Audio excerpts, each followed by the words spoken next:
তো hey guys, welcome to new blog. তো আজকে সকাল সকাল ভেন্ডি ছিলাম সিরিয়ালা জালেকসাম ওই হাট। আজকে যে ভেন্ডির বাজার কেমন আছে, মানে হাটের ভিতরে নাই যাইতে মোর ভেন্ডির র্যাক খালি, মানে ভেন্ডি বেচা শেষ রাস্তাতে। এমন ভেন্ডির চাহিদা মানসি বেচাচ্ছে 60 টাকা করে, মুই বেচেছিলাম 50 টাকা করে, কারণ মুই যায়াই দিয়ে দিয়েছিলাম ভেন্ডি রাস্তাতে। বাড়ি আসলাম। তরকারি হল নাই হয় এখন লাগে মাছের তরকারি আনতেছে না, মাছ মাংসটা হইছে মেন কতক্ষণে আনছম রান্না। এখন লাগে কাঁচুর যাওয়া খায়, মাছের তরকারি আনতে এখন লাগে।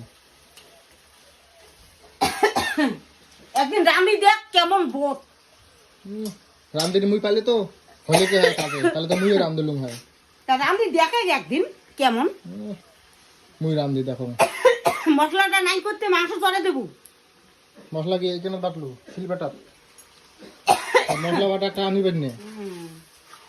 মুই আনিম, তোমার আনিম না পান তোর না সব ক্যাশ, তুই আর মনে দেখা আনবি। মোড়ে ঠিক আছে। মাছের তরকারি হবে, খামা দামো তারপর কাজ যাবো নাকি। এইলে না ভাল মন্দ না গে তোমার, ভাল মতো না হলে হয় না। আজ ভাল ভেন্ডি, মন্দ না হলে আজ হয় ভেন্ডি বেচে মাংস আনছ ওকে হবে। খাওয়া, খাইতে না গেছি, খালি খাওয়াই হবে। খালি খাওয়াই হবে। খাইতে খাওয়াই তো সব কিছু, তার জন্য খালি খাওয়াই হবে। খাওয়ার জন্যই এত কিছু। খাওয়ার জন্য তো এত কিছু। ঘর বাড়ি ভাঙা কি হয় হোক, পেট্টু ভরে খামো আর ওই দে বেড়ামো, ঘুরি বেড়ামো। আরো কি ওই যে বেড়া ভাঙা আপনি হবে, আপনি হবে, আপনি হবে, আপনি হবে। তো ঠিক আছে, তাড়াতাড়ি রাম দেখ, ভোগ লাগছে।